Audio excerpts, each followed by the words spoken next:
안녕하세요. 대구부동산 스터디입니다. 5월 21일 1일 브리핑 해보도록 하겠습니다. 네, 좋아요 많이 눌러줘서 감사합니다. 대구 아파트 시장 색안경 뽑고 참혹한 현실을 마주하자. 저는 이 가격 상승하는 것, 하락하는 것 다 보여드려요. 네, 하락하는 것만 찍어 보여드리는 것도 아니고 전체적인 시장 상황을 여러분들이 보시기를 바랍니다. 매번 이 수많은 하루에 한 30개 정도 되는 슬라이스를 보여드리는 이유는 제가 몇 가지만 선별적으로 보여드리면은 제가 어떤 특정한 방향을 여러분들에게 안내하는 듯한 그런 느낌을 줄 수도 있기 때문에 여러 가지 차트를 보시고 여러분들이 직접 판단해 주시기를 바라겠습니다.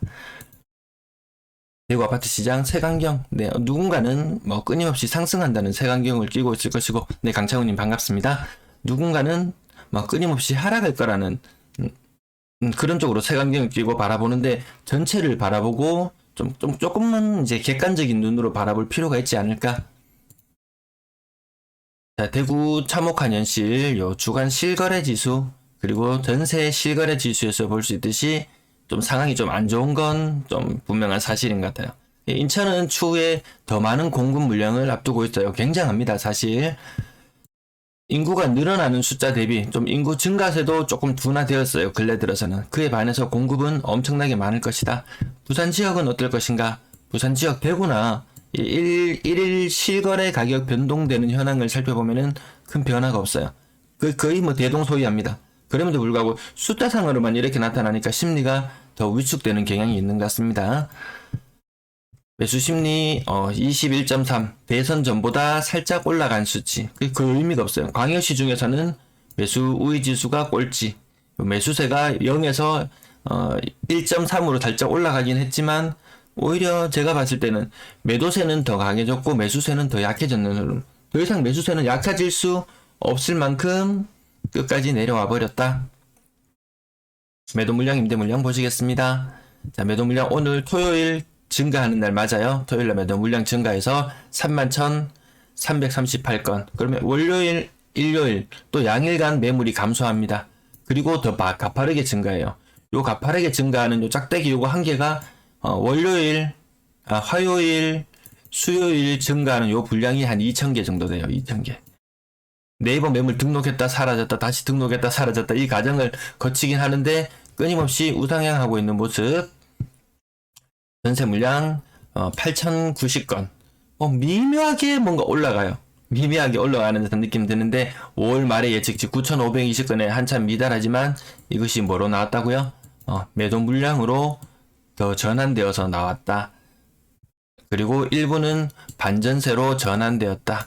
제가 요 생각하지 못한 부분, 요 두 부분 때문에 큰 오차가 있지만 이 증가세는 하반기가 되어도 계속 될 걸로 보입니다. 이쯤 되면은 내년 요 하반기, 요즘에는 한 6개월 전부터 입주를 앞둔 아파트 한 6개월 전부터 매물이 나오기 시작하잖아요. 그런 것들 감안해 본다면 이 연말이 되면 또 물량 증가세가 굉장할 것이다. 월세 물량 예상외로 월세 물량이 많이 증가했어요. 연초 대비 1,000건, 1,000건. 비율로 따지면 거의 한 30%, 40%까지 안 되고 한 35% 정도 월세 물량이 증가했다. 월세 물량이 증가할 수밖에 없는 게, 똑같이 돈을 들고 있으면은 딴 데 투자하기도 애매하다. 그러면은 보증금을 깎고 월세를 돌려받는다. 요런 부분도 작용할 수 있습니다. 자, 전세 월세 임대 물량도 증가하는 추세고요. 11,900건이에요. 11,900건. 임대 물량 적을 때는 이 밑에 하단 부분에 요거는 제외하고 2021년 노란색만 보더라도 3,500건 대비 거의 3배거든요. 곧 있으면 이거 적은 물량의 4배가 될 날도 머지 않았는 것 같다. 사실 굉장한 물량이에요. 이 임대차 시장 나중에 뒤에 다시 한번 조금 더 달아드릴게요. 아파트 거래량 22건, 그 중에 신고가는 1건. 여러분 이 거래량 숫자 보신 거 기억이나 나시나요? 1, 2월 달에 요런 거래량 나타난 적이 있었어요. 제가 5월 거래량 굉장히 적다고 계속 언급을 드리는데 거래가 더 위축될 수도 있을 것 같아요. 물론 이때는 6월 1일 재산세를 내는 분기점 요 부분이 작용해서 거래가 줄어드는 경우가 있지만 제가 거래량 또 보여드릴 때 나타내는 게 과거에 6월달 과거에 5월달 거래는 어떠했던가 봤을 때 항상 4월 거래보다 많았는데 거래량이 적은 것은 피해갈 수 없는 흐름인 것 같다. 전년도의 절반 흐름 계속 이어간다면 하반기로 갈수록 분위기는 더 안 좋을 것 같다. 근데 세수를 거둘 걸 생각하면은 이 거래를 살릴 수밖에 없어요. 양도소득세가 세수에서 차지하는 부분이 굉장히 큽니다. 뒷부분에서 다시 다뤄드릴게요. 요 부분을 좀 숫자를 크게 해서 나타내 달라고 하시는 분들이 계시는데 요거 사이트 직접 가셔서 확인해 보시면은 제가 일부밖에 못 보여드리니까 항상 말씀드리는데 여기 돈보.co.kr 가셔서 휴대폰으로 요 사이트 들어가셔서 검색하셔서 가시면은 더 큰 숫자로 확인하실 수 있으세요. 굳이 요 방송에서는 그냥 흐름만 짚어본다 요 정도로 보시면 될 것 같아요. 수성 골드 클래스 더 센텀 요거 21년 입주예요. 요거 지금 팔면 세금 얼마인가요? 2년 보유 안 했죠? 세금 팔면 얼마? 66%인가요? 77%인가요? 굉장하잖아요, 이거. 세금 굉장해요. 과거에는 이런 물건 아예 팔 생각도 안 했어요. 팔 생각도. 2년은 지나요. 야, 신축에 있는, 입주해 있는 아파트에 보고 사람들이, 야, 저기 봐. 저 아파트 인기 많아. 매물이 안 나와, 매물이. 이렇게 이야기를 하는데, 사실 그때 팔면은 손에 쥐는 돈이 너무 반토막 나요. 그래서 6억을 지킨다는 게 6억도 깨지지 않을까 이런 생각이 들 정도로 그래도 수성구인데 사실 뭐 학군이나 뭐 이런 이유로 수성구를 이야기하죠. 근데 수성 골드클래스 센텀은 사실 학군과는 좀 멀다. 거리가 멀다. 그 수성구의 메리트가 좀 반감되는 곳이다 라고 보시면 될 것 같은데 아무튼 6억에 간당간당한 상태. 건물 한라창신 태성맨션 대형 평수 5억 4천까지 거래되는 거. 요 가격 제법 상승하는데 나중에 요것도 바로 다음 페이지에서 보여드릴게요. 대구 대연 LH 3단지 요 근래 하락 거래 한두 건 나오기 시작하니까 더불어서 큰 하락 거래들 같이 많이 나오고 있어요. 여기 사람들이 5억 6,900 이런 거 보면서 뭐 신월성 지역에 거의 6억 7억까지 가던 아이들이 한 5억까지 한 2억 가까이 크게는 2억 가까이 떨어지는 거래를 보면서 뭐 거기는 외곽진이 뭐니 이런 이야기들을 가끔 일삼는 사람들이 있었는데 야 이거 만만치 않다. 다른 지역들도 하락 거래가 하나 둘 나오기 시작하니까 다 같이 동참을 하는 분위기. 볼리 롯데캐슬 5억까지 갔던 것이 4억 1천만원까지 1억 가까이 떨어졌다. 요거 한 3억 5천 한창 오르기 전에 한 3.5억에서 한 3.7억 요 정도 했던 것 같아요. 가격이. 그래서 그렇다면 요게 2020년 초반에 했던 것이 2020년 하반기에 갑자기 올라서 한 뭐 대구시청 호재라든지 여러 가지 호재를 끼고 한 1.5억 정도 올랐었어요. 그랬던 상승분을 다 반납해버렸다. 이 박탈감은 이루 말할 수가 없습니다. 내 주머니에 5억이 들어있었는데 이 4억으로 줄어들어 버렸다. 3.5억 하던 것이 4억이 되었을 때는 엄청 기쁩니다. 5천만 원이나 올랐거든요. 꽁돈이 5천만 원이나 생긴 듯한 그런 느낌이 들어서 기분이 정말 좋아요. 근데 4억에서 5억까지 갈 때는 이루 말할 수 없이 좋아요. 근데 5억에서 4억으로 다시 상승분을 반납하게 되면 3.5억에서 4.5억으로 갈 때 이 기쁜 마음은 사라져버리고 이때는 똑같은 4억임에도 불구하고 좀 많이 씁쓸합니다. 자, 큰 가격으로 상승했던 아파트를 보면은 2020년 상반기에 한 4억 정도 3억 후반 3억 같은 여기 층수로 봤을 때 16층이니까 14층과 견줘보면은 대략 한 4억 정도 했던 게 지금 5억 4천이다. 뭐 단순히 숫자로만 보면 많이 올랐다라고 이야기할 수 있지만 그동안 기간 다른 아파트들이 올랐던 가격들을 생각해 본다면 그렇게 큰 폭의 상승은 아니다. 그냥 보통 일반적인 아파트들이 올랐는 가격 정도다. 신고가가 오늘 한 건 있었는데 한 건 있었는 게 저래요. 그나마 뭐 기하다는 또 대형 평형 이런 이야기를 하실 수도 있겠지만 아무튼 가격은 그렇게 호락호락하지 않다. 월성동 지역 월성 코롱하늘채 4억 1천 볼리동 롯데캐슬 4억 400 요 두 개가 거의 가격이 같아지는 현상. 과거에는 여기 뭐 볼리동이나 요런 쪽에 살던 사람들은 월성동 쪽으로 요렇게 가려고 하면은 돈이 좀 더 들었어요. 만약에 뭐 볼리동이 한 3.5억 했으면은 월성동 쪽은 한 4.2억 정도에서 요렇게 이주해 가는데 생각보다 내가 돈을 조금 더 들여야 되는 상황이었는데 지금은 눈높이가 좀 비슷해졌다. 요 시청이라는 시청이나 주변 개발이 나는 그런 호재들을 끼고 있어서 그랬겠죠. 파동 지역, 뭐 사람들 뭐라 그러는 건 뭐 지범 시파? 지범 시파 이 뭔지는 모르겠지만 일단 그 파동 큰 폭의 하락은 아니에요. 뭐 수성 아이파크 조금 가격 조정, 요 정도면 조금이에요. 칠성동이가 대구역 서희 스타일스. 요것도 가격이 한창 오르기 전에 시내권임에도 불구하고 뭐 교통이라든지 이런 것도 썩 환경이 나쁘진 않잖아요. 대구시에 그래서 요것도 가격이 큰 폭으로 하락했는데 이 가격 또한 2020년 초반기보다는 아직까지 조금 더 높은 가격으로 기억돼요. 여기도 한 3억 중후반대 뭐 거의 하여튼 2020년 초반 가격 그 얼추 그 비슷한 정도인 것 같습니다. 또 여기 잠깐만 지우고 한 번만 또 확인해 볼게요. 이 가격이 떨어지는 게 좀 무서운 현상으로 다가올 수 있는 게 제가 오른쪽에 여기 꺾어서 보여드리면 여러분들 매매 가격과 전세 가격 참고하라고 이렇게 보여드리잖아요. 매매 가격, 전세 가격 요 깡통 전세로 나중에 또 뒷부분에 다시 다뤄드릴게요. 제가 전세 특집으로 해서 특별 방송을 다뤄드렸는데 생각보다 너무 안 보셔서 네, 좀 실망이 컸습니다. 나름 심사숙고해서 만든 자료. 네. 그다음 칠성동 2가 대구의 서희 스타일스 역시 깡통 전세 현상이 나타날 수 있다. 이게 언제 나타날 것인지 이 투자자분들 아니면 임대인, 임차인 누구든지 관심을 가지고 있어야 돼요. 누군가가 이번 가을에라도 당장 배신을 때리고 나갈 수 있어요. 왜? 신축 가격은 주변에 전세 가격이 3억 초반 혹은 2억 후반대로 신축 전세 가격이 형성될 거예요, 아마. 그런데 매매 가격은 그 이전에 전세를 살던 사람이 4.4억, 4억의 전세를 살고 있었어요. 갭 차이가 1억이 나요. 갭이 1억 차이가 나요.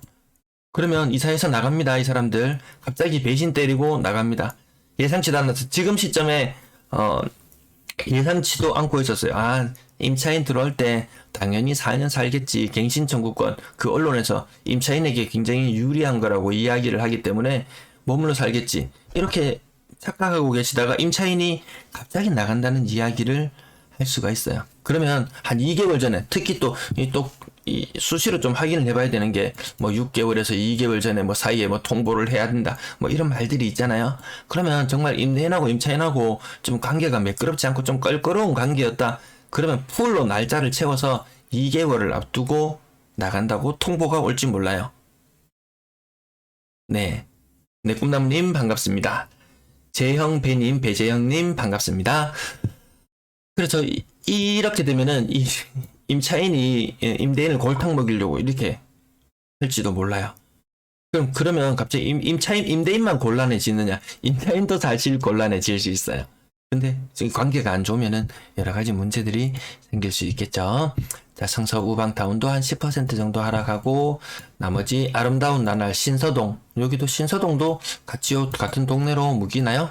네, 아무튼 여기도 4천만원 하락 별거 아닌 것 같지만 이거 1년에 1,000만원씩 모아서 살기도 힘든데 물가도 오르고 쓸 돈도 점점 없어지는데 4천만원 작은 돈 아니에요.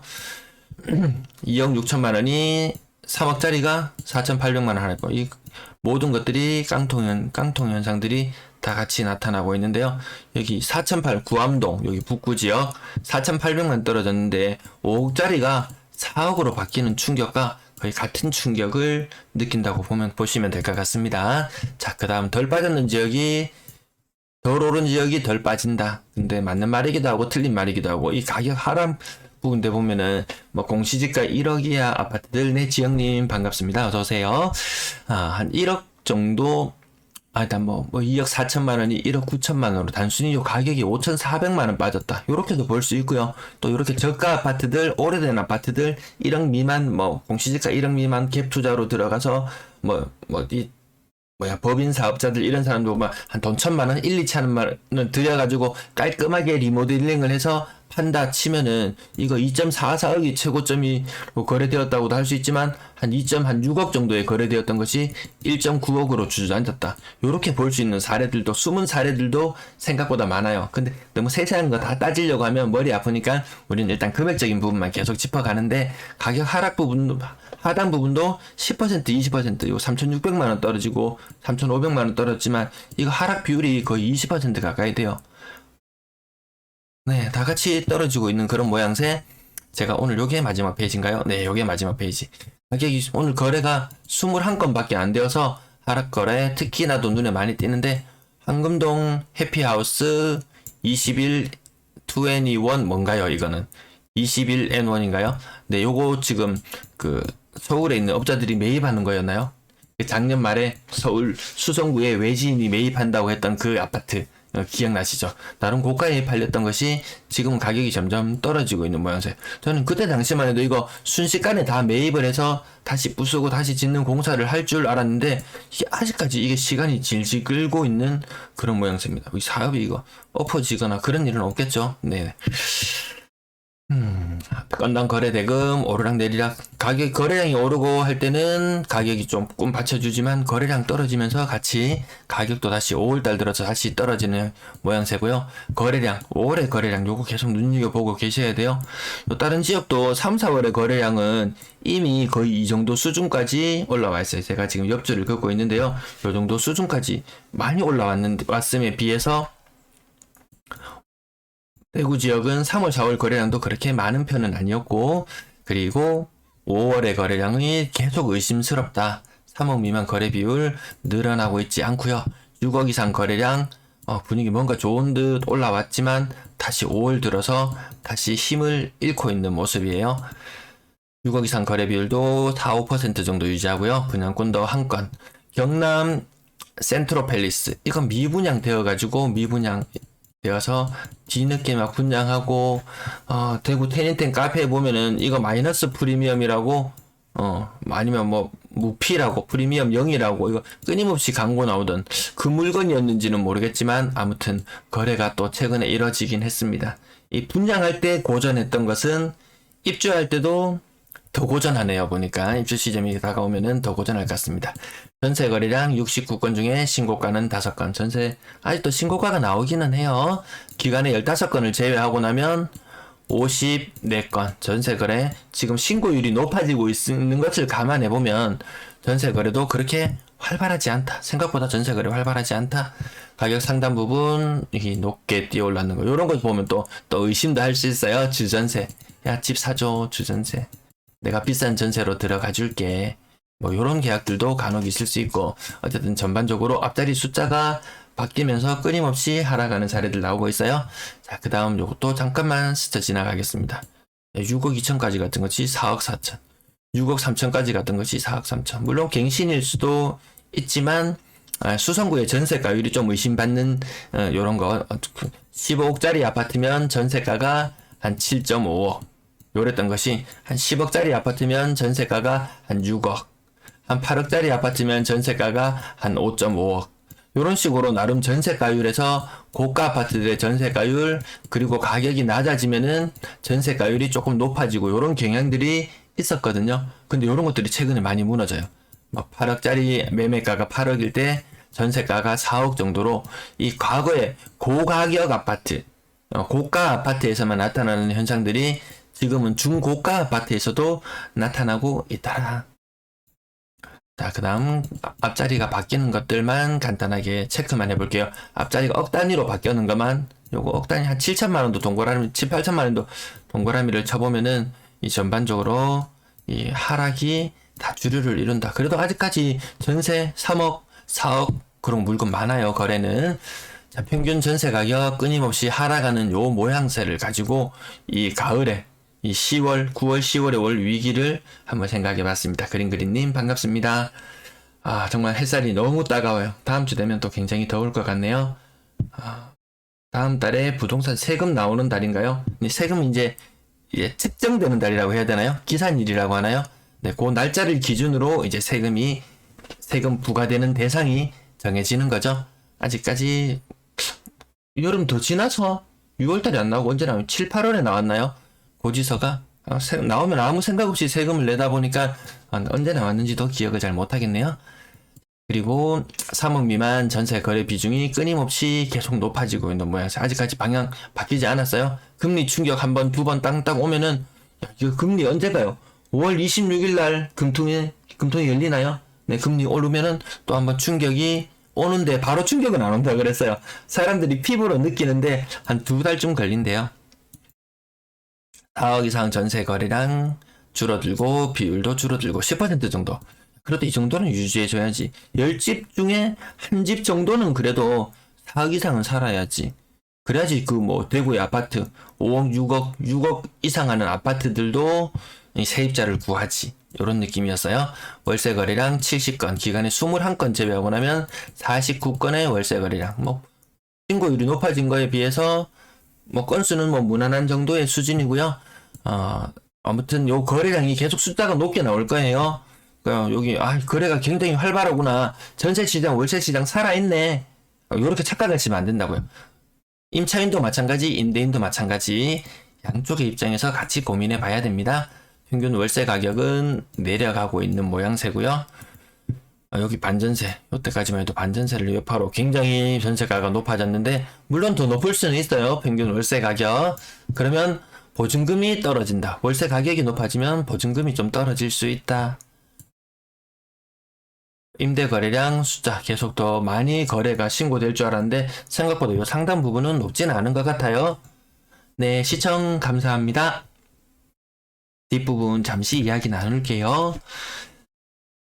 그린님 5월 26일 0.25에서 0.5%라고 하던데 0.5%가 될 가능성이 높은 것 같아요. 네, 금리 제가 보여드리는 부분, 뒤로 넘어갈게요.